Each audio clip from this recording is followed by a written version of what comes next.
Hello, this is Aloisa with Math Leopard. Today we're continuing our Planetary Magic Square series with Venus, the seventh in line, corresponding to Friday. Recall that with the Sun we skipped from the ruling signs of Mars, Scorpio and Aries, to the middle of summer with the single sign of Leo. We now return back to the flanking of signs on either side of the precedent planets, hence Venus is ruling planet to Libra and Taurus, signs of autumn and spring respectively. Since the Sun was a 6 by 6 magic square, we increase one integer for Venus with a 7 by 7 magic square.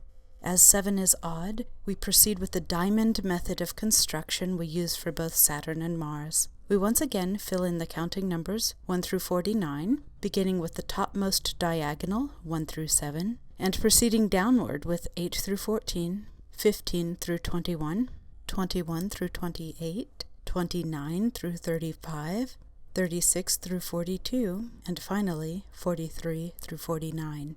Once again, the method of filling in the interior square is achieved by placing those numbers outside the box, farthest from their entries within the box. Beginning with the central column, we note that there are two entries that need to be inserted in the box, 1 and 9. Given there are two entries, we move them together as a static unit inside the box, farthest from their current position. We then repeat the same process with 41 and 49 on the vertical, and both 13 and 7, and 43 and 37 along the horizontal.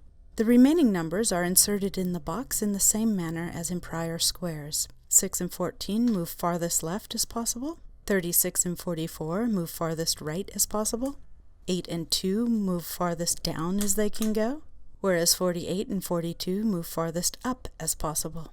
5 and 6 then move to the far left, and 29 and 45 move to the far right. 15 and 3 move all the way down, and 47 and 35 move all the way up. What results is the completed perfect square for Venus. Hence we know that the sum of the entries in each row, column, and diagonal will be congruent, in this case equal to 175. To find the number associated with the planet Venus, we take the sum of the row sums, and we arrive at 1225. Now let's find the planetary sigil informed by the enumeration pattern. It's interesting to note that if we simply entered in the counting numbers of any planet from right to left and top to bottom, as in Hebrew, the planetary sigil would tell us how to rearrange the numbers to arrive at the magic square. So this is actually a two-way process. Venus's enumeration pattern is lovely, but it's only a lattice upon which the sigil is constructed.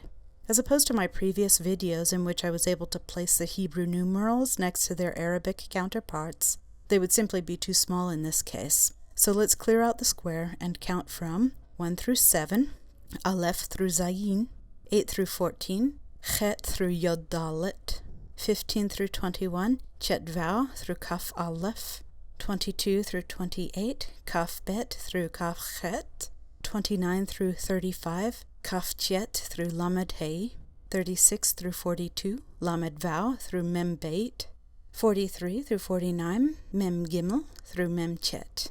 This is the actual square one would find in the grimoires. The Arabic numerals are translations. Now let's revert back to Arabic numerals and proceed with the derivation of the sigil for Hagyal, the intelligence of Venus, spelled with the letters Hay, Gimel, Yod, Aleph, Lamed.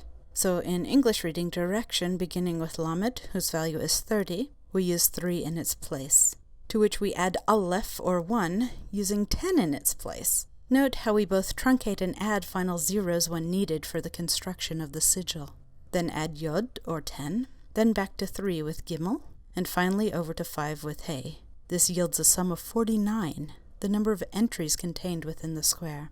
I'll be releasing Mercury's Magic Square soon, so please subscribe to be updated when it goes live. Thanks for playing, and I'll see you next time.